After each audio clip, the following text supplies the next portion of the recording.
नमस्कार, सुप्रभात. मी सुनील. आपण पाहतात आवाज इंडिया मराठी. आता एक नजर टाकूयात महत्त्वाच्या घडामोडींवर. मुंबईतल्या शिवाजी पार्कवर काल मनसेनं आयोजित केलेल्या दीपोत्सवाच्या निमित्तानं संपूर्ण ठाकरे कुटुंब एकाच फ्रेममध्ये आलं. दीपोत्सवाचं उद्घाटन उद्धव ठाकरे यांच्या हस्ते सहकुटुंब करण्यात आलं. यावेळी राज ठाकरेंच्या निवासस्थानी काही वेळ थांबून ठाकरे बंधू एकत्र गाडीतून शिवाजी पार्कात आले. यावेळी राज ठाकरे गाडी चालवत होते, तर उद्धव ठाकरे यांच्या बाजूला बसले होते. तर दुसऱ्या गाडीत आदित्य ठाकरे यांच्यासोबत अमित ठाकरे उपस्थित होते.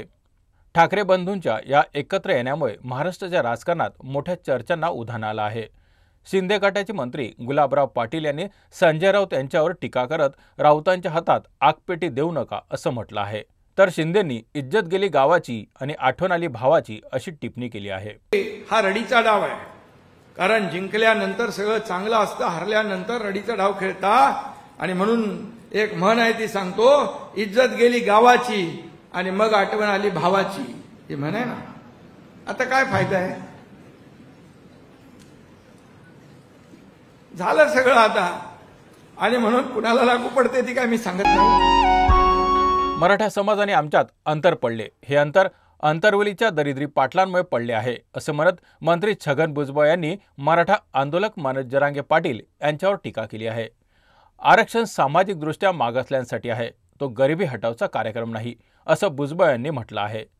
तसेच भुजबळ यांनी मंत्री राधाकृष्ण विखे पाटील यांच्यावर देखील टीका केली. विखे आला आणि सर्व महाराष्ट्रामध्ये विखार पसरवून गेला, गेला तर गेला पण GR काढला, अशी टीका भुजबळ यांनी केली आहे. मराठा समाज आणि आमच्यामध्ये अंतर पडलं असंच बोले ना.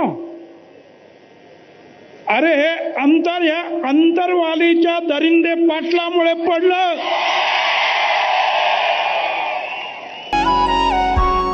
ओबीसी समाजाच्या एल्गार सभेनंतर बोलताना जरांगे पाटील म्हणाले, हे बीडमध्ये येऊन दहशत निर्माण करीत आहेत. आता मराठ्यांना आपली ताकद दाखवावी लागणार आहे.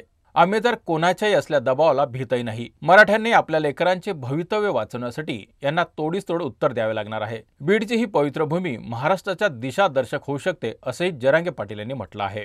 मराठ्यांच्या कुणबी नोंदी आणि GR आणि दुसरा मुद्दा आहे की हे दहशत निर्माण करायला लागलेत मराठ्यांवरती. बीडचे चौकून हे घुरड भुजिबळती दबवलिलं आणि दहशत निर्माण करायला लागले. मराठ्यांना सुद्धा ताकद दाखवावी लागणार आहे. आम्ही तर कोणाच्या असल्या दबावाला आणि फबावाला भेट बी नाहीत आणि मराठी मोजणार बी नाही.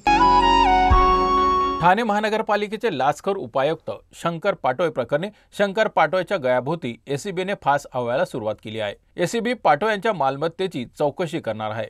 पाटोळेच्या मूळ गावी जाऊन नातेवाईकांची देखील चौकशी होणार आहे. अशातच शंकर पाटोळेसह या प्रकरणात सामील त्यांचे 2 सहकारी ओंकार गायकवाड आणि सुशांत सर्वे यांनाही गुन्ह्यात आरोपी करण्यात आलं होतं. या प्रकरणी उच्च न्यायालयातून दाखल जामीन अर्जावर आता मात्र न्यायालयाने महत्त्वपूर्ण निर्णय दिला असून 3ही आरोपीचा जामीन मंजूर करण्यात आला आहे.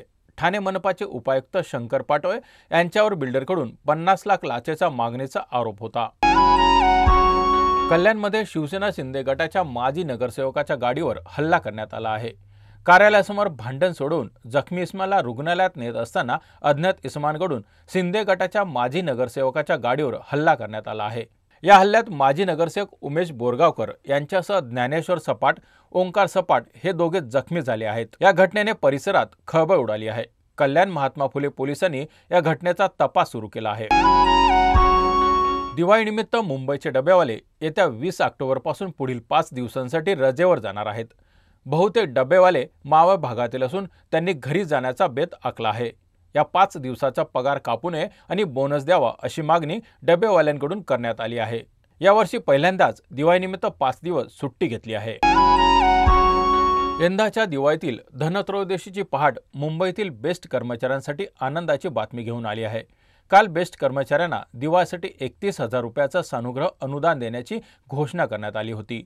या घोषणेनंतर दिवाळी बोनसचे पैसे बेस्ट कर्मचाऱ्यांच्या बँक खात्यात जमा झाले आहेत. त्यामुळे यंदाची दिवाळी ही बेस्ट कर्मचाऱ्यांसाठी आनंदाची ठरली आहे. राज्यभरात दिवाळीचा सण मोठ्या उत्साहात साजरा केला जात आहे. या निमित्तानं मुंबईसह राज्यभरात खरेदीचा उत्साह ओसंडून वाहत आहे. मुंबईतील दादर फुल मार्केटमध्ये पहाटेपासून ग्राहकांची प्रचंड गर्दी पाहायला मिळत आहे.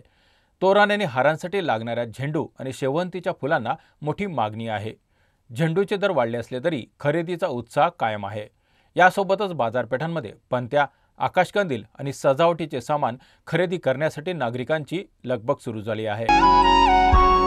महाराष्ट्राची कुलस्वामिनी आई तुळजाभवानी देवीच्या सिंहासन पूजेची नोव्हेंबरमधील नोंदणी प्रक्रिया ऑनलाईन पद्धतीने करण्यात येते। भाविकांनी अधिकृत संकेतस्थळावरून आपली नोंदणी करावी असे आवाहन मंदिर संस्थानाने केले आहे। महाराष्ट्रासह आंध्र प्रदेश, कर्नाटक, तेलंगणा आणि इतर राज्यांमधून मोठ्या संख्येने भाविक कुलाचार व कुलधर्मासाठी तुळजापूरला येतात। या बातमीपत्रात इथेच थांबत आहोत। पाहत राहा आवाज इंडिया मराठी।